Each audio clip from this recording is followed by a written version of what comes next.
Hey guys, welcome back to our channel Bollywood bustle. मैं विंध्या। आज की टॉप खबरें सुनने से पहले चैनल को सब्सक्राइब करिए और नोटिफिकेशंस पाने के लिए बेल आइकन को प्रेस करना मत भूलिए।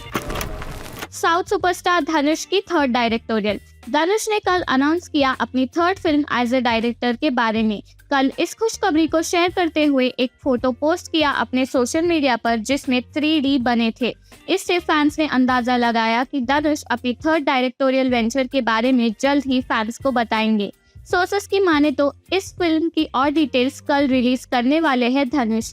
ऐसे में देखना इंटरेस्टिंग होगा कि और कौन कौन इनके साथ इस फिल्म में जुड़ता है।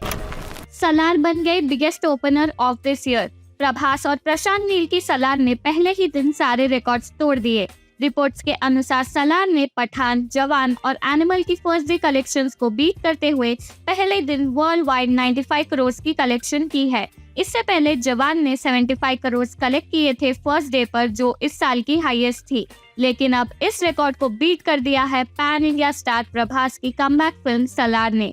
प्रभास की इस फिल्म का हाइप कई महीनों से चल रहा था और कल थिएटर्स में उनके फैंस ने कोई कसर नहीं छोड़ी। हैदराबाद के कई थिएटर्स में फैंस ने पटाखे फोड़े, लाइट शोज किए प्रभास की इस कमबैक सेलिब्रेशन में।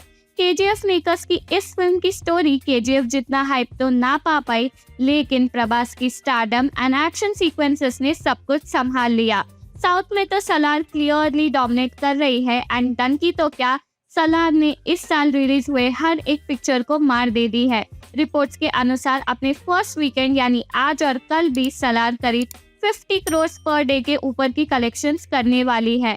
फिलहाल तो सलार का हाइप काफी अच्छा है, लेकिन देखना होगा कि क्या ये हाइप फर्स्ट वीक में लास्ट करती है या नहीं। ऐसे में देखना इंटरेस्टिंग होगा कि क्या सलार बाकी के रिकॉर्ड तोड़ के इस साल की हाईएस्ट ग्रॉसिंग इंडियन फिल्म बन पाती है या नहीं। 4 साल के ब्रेक और 3 धमाकेदार रिलीजेस के बाद अब ये है एसआरके की आगे की प्लान। अपने लेटेस्ट मूवी डंकी को प्रमोट करते हुए एसआरके ने अपने 4 साल के ब्रेक के बारे में बात की। उन्होंने बताया कि एक्चुअली उनका प्लान था कि सिर्फ 6 से 8 महीने ब्रेक लेंगे, लेकिन फिर लॉकडाउन के चलते वो ब्रेक 4 साल एक्सटेंड हो गया। एसआरके ने बताया कि उन्होंने उस ब्रेक के दौरान काफी फिल्म्स देखी। कुछ ऐसे फिल्म्स थी जो मुझे पसंद आई पर ऑडियंस को नहीं, एंड तब मैंने सोचा कि क्या मैं इस जॉनर में काम करके ऑडियंस का पर्सपेक्टिव चेंज कर पाऊंगा। फाइनली इस साल 3 ब्लॉकबस्टर मूवीज के साथ कमबैक किया है एसआरके ने और कहा ये साल बहुत बेहतरीन रहा है उनके लिए और वो इस अमेजिंग साल को डंकी जैसी अमेजिंग फिल्म के साथ एंड कर रहे हैं। आगे की प्लान्स के बारे में बताते हुए शाहरुख ने कहा, इस साल मैंने फैंस को इतना एंटरटेन कर दिया है कि अगर मैं अब 1-2 साल ब्रेक पर चला जाऊं तो उन्हें कोई शिकायत नहीं होगी। इस वीक ये कंटेस्टेंट एलिमिनेट हुई बिग बॉस के घर से। इस हफ्ते से सैटरडे और संडे होगा बिग बॉस वीकेंड का वार। इस हफ्ते ऐश्वर्या, नील, अंकिता और अनुराग डेंजर जोन में है। ऐसे में अभी खबर आई है कि ऐश्वर्या हो गई है बिग बॉस के घर से बाहर। एक्स पर कई मीडिया सोर्सेस ने ये बात कंफर्म की है कि ऐश्वर्या घर जा रही है इस वीक। ये ऑडियंस के लिए थोड़ा शॉकिंग है क्योंकि ऐश्वर्या की स्ट्रॉन्ग पर्सनालिटी देख के सबको लगा कि वो एंड तक टिक जाएगी, लेकिन ये बिग बॉस का घर है और यहाँ कुछ भी हो सकता है। ऐसे में अब देखना इंटरेस्टिंग होगा कि कंटेस्टेंट्स इस शॉकिंग इविक्शन के बाद अपना गेम प्लान कैसे चेंज करते हैं। सलार की रिलीज के बाद ये कहना है साउथ सुपरस्टार चिरंजीवी का। प्रभास और प्रशांत नील की सलार ने अपने पहले दिन ही तहलका मचा दिया और बन गई इस साल की सबसे बड़ी पिक्चर। शाहरुख खान की 3 ब्लॉकबस्टर पिक्चर्स को एक ही दिन में टक्कर दे दी सलार ने। ऐसे में साउथ सुपरस्टार चिरंजीवी ने अपनी खुशी जताते हुए प्रभास की तारीफ की। चिरंजीवी ने एक्स पर लिखा, heartiest congratulations my dear Deva rebel star.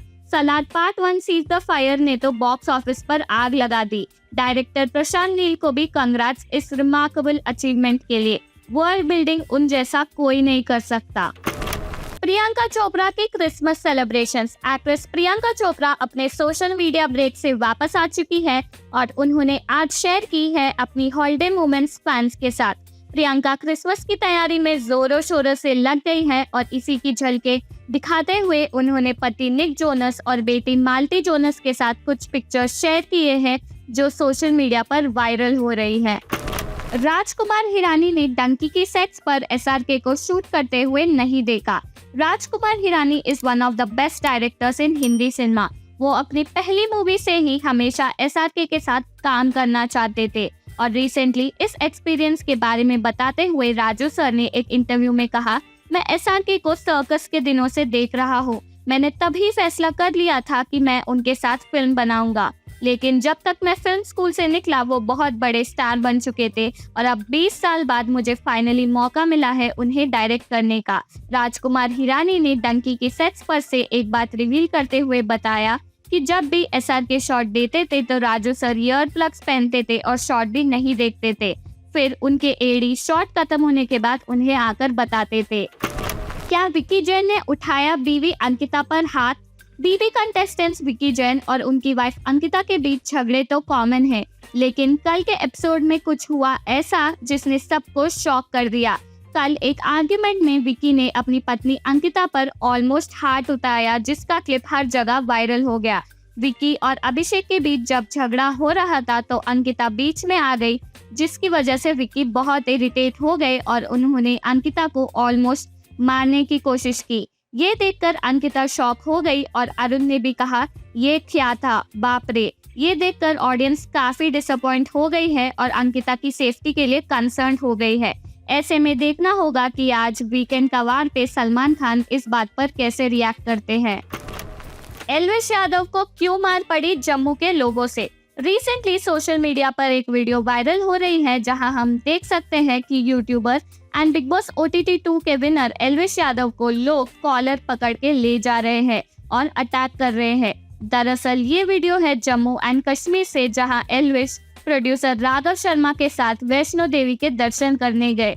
Video में हम देख सकते हैं कि पूरा क्राउड एल्विश को मारने पर उतर आया है। रिसेंटली स्नेक वेनम की स्कैम और अब ये बिग बॉस कंटेस्टेंट एल्विश एक के बाद एक कंट्रोवर्सी का शिकार होते ही जा रहे हैं। तो चलिए जानते हैं कि एक्चुअली ऐसा क्या हुआ कि लोग एल्विश को मारने पर उतर आए। दरअसल वैष्णो देवी टेम्पल में दर्शन करने के बाद बाहर आते वक्त एक फैन ने एल्विश के साथ पिक्चर मांगी, लेकिन एल्विश ने फोटो खिंचवाने से मना कर दी। इसके बाद उस फैन को आया गुस्सा, जिस वजह से लोग इकट्ठा हो गए। वहां के लोकलाइट्स ने ऑब्वियसली इस फैन की साइड ली और फिर एल्विश से झगड़ा मोड़ ले लिया, जिसके बाद लोगों ने एल्विश पर अटैक किया और उन्हें मारने की ताबत पर उतर आए। वीडियो में लोग उनका कॉलर पकड़ के ले जा रहे हैं और इन सब में एल्विश के साथ राघव शर्मा भी है।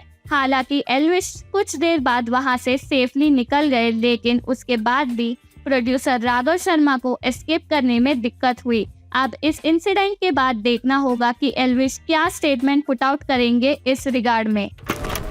डंकी कलेक्शन सो फार। अपने रिलीज के 2 दिन में एसआरके स्टारर डंकी ने करीब 50 करोड़ की नेट कलेक्शन की है इंडिया में। एसआरके के पिछले 2 रिलीजेस की फर्स्ट डे कलेक्शन से भी कम है ये, और सलार की फर्स्ट डे कलेक्शन से आधी। ऐसे में डंकी का सलार को टक्कर देना मुश्किल लग रहा है। लेकिन कल मुंबई में करीब 46% ऑक्यूपेंसी रेट थी डंकी की और चेन्नई में 40% एंड कोलकाता में 38.75%। ऐसे में देखना होगा कि क्या ये रेट आने वाले दिनों में बढ़ती है या घटती है। एज सेंट्रिक रोल्स प्ले करने पर ये है एसआरके का कहना। अपने पिछले 2 फिल्म्स डंकी एंड जवान में शाहरुख ओल्ड कैरेक्टर्स प्ले करते हुए नजर आए और इसी के बारे में बात करते हुए कल उन्होंने एक इंटरव्यू में बताया, आई एम 58 नाउ और मुझे ऐसा लगता है कि मुझे एज सेंट्रिक रोल्स करने चाहिए and if I get an opportunity in a film of course 100%। जब हम जवान जैसी बड़ी कमर्शियल फिल्म बना रहे हैं तो ऑब्वियसली वो कैरेक्टर असली नहीं है, वो एक over the top old person है, बट इस फिल्म में ये बहुत रियल है। I would say I have been age honest for the first time in Donkey. It's more close to my age. SRK के साथ पार्टी करने पर ये था सिद्धार्थ चतुर्वेदी का रिएक्शन। अपने आने वाली फिल्म खो गए हम कहा कि प्रमोशंस के दौरान सिद्धार्थ ने बताया एसआरके के साथ पार्टी करता हुआ एक इंसिडेंट। उन्होंने कहा कि वो और उनके दोस्त एक रात सोहो हाउस में थे और वही उनकी मुलाकात शाहरुख से हुई। शाहरुख खान ने उन्हें ग्रीट करने के बाद सिड को कहा, Hey guys, why don't you come post this and chill at mine? Let's party and मन्नत। सिड ये सुनकर शॉक हो गए और कहा, Sir, but I have my लॉन्डास with me। And SRK ने इसका जवाब देते हुए उनको कहा, वो लौंडे हैं तो हम भी जवान हैं। एसआरके की तारीफ करते हुए सिड ने बताया कि वो कितने वार्म होस्ट है और कैसे उस दिन उनकी पार्टी सुबह 4 बजे तक चली। क्या रूमर्स के चलते तापसी को मिला डंकी में रोल? डंकी के प्रमोशंस के दौरान फिल्म की लीड तापसी पन्नू ने बताया कि कैसे उन्हें ये फिल्म ऑफर हुआ। तापसी ने कहा, कास्टिंग कॉल से पहले ही सोशल मीडिया पर कई रूमर्स आ रही थी कि मैं इस फिल्म के लिए कंसिडर की जा रही हूँ। मैंने सोचा कि चलो सच तो नहीं है पर रूमर ढंग का तो है। लेकिन फिर उसके बाद मुझे एक दिन राजू सर का कॉल आया और उन्होंने कहा, सोशल मीडिया से तो तुम्हें पता चल ही गया होगा। अब सोचा मैं खुद भी बता दूं कि मैं तुम्हें इस रोल के लिए कंसिडर कर रहा हूँ। ये सुनकर तापसी शॉक में चली गई और इस पूरे इंसिडेंट के बारे में बताते हुए उन्होंने कहा कि ये पहला रूमर है जो सच हो गया एंड वो काफी खुश है इस वजह से। Salaar day 2 advance booking. एक धमाकेदार ओपनिंग के बाद सलार अपने फर्स्ट वीकेंड पर भी बॉक्स ऑफिस पर रूल करते हुए नजर आ रही है। फर्स्ट डे करीब 95 करोड़ का बिजनेस करने के बाद सलार ने सेकेंड डे के लिए करीब 1 लाख से भी ज्यादा टिकट्स की एडवांस बुकिंग्स देखी है। सुबह के शोज और एडवांस बुकिंग के हिसाब से तो सूत्रों का मानना है कि सलार करीब 80 करोड़ के आसपास कलेक्शन करने वाली है अपने सेकेंड डे पर। Dunki day 3। SRK and Rajkumar Hirani की मच अवेटेड फिल्म डंकी निराशाजनक साबित हुई और अब 3 डेज की कलेक्शंस एंड रिव्यूज देखकर ये कहना सेफ होगा। डे 1 पर 29 करोड़ कलेक्ट करने के बाद कल डंकी ने सिर्फ 21 करोड़ कलेक्ट करके करीब 9 करोड़ की ड्रॉप देखी है। 2 डेज में टोटल 58 करोड़ की बॉक्स ऑफिस कलेक्शंस की है डंकी ने और अब डे 3 पर कल से थोड़ा बेहतर परफॉर्म कर रही है डंकी। सोर्सेस की माने तो अभी तक करीब 10 करोड़ की कलेक्शंस की है डंकी ने आज। ऐसे में देखना होगा कि रात तक ये नंबर कहां पहुंचती है। हालांकि प्रेडिक्शन और सलार की हाइप के चलते ये कहना सेफ होगा कि डंकी आज भी 30 करोड़ का मार्क तो क्रॉस नहीं करेगी। सलार की हाइप के तहत तो इस वीकेंड शायद ही डंकी को कलेक्शंस मिलेंगी, लेकिन राजू हिरानी की फिल्म्स ऐसे ही स्लो स्टार्ट के बाद अच्छी रिव्यूज के चलते रिकॉर्ड्स तोड़ने के लिए मानी जाती है। लेकिन काफी मिक्स रिव्यूज मिलने के बाद अब डंकी का अच्छा बिजनेस कर पाना थोड़ा इम्पॉसिबल तो लग रहा है। एक्सपर्ट्स का कहना है कि डंकी शायद फर्स्ट वीकेंड पर 100 करोड़ का मार्क तो क्रॉस करेगी, लेकिन जिस हिसाब से मूवी ने फर्स्ट 3 डेज में परफॉर्म किया 500 करोड़ का मार्क रीच करना तो अभी इम्पॉसिबल लग रहा है। साउथ स्टेट्स में तो सलार ऑब्वियसली डोमिनेट कर रही है फिलहाल, तो अभी टीम डंकी के होप सिर्फ नॉर्थ स्टेट्स में है कलेक्शंस को लेकर। ऐसे में देखना होगा कि डंकी अगले हफ्ते क्या करती है बॉक्स ऑफिस पर। बॉलीवुड की लेटेस्ट न्यूज और अपडेट सबसे पहले सुनने के लिए हमारे चैनल को सब्सक्राइब करें।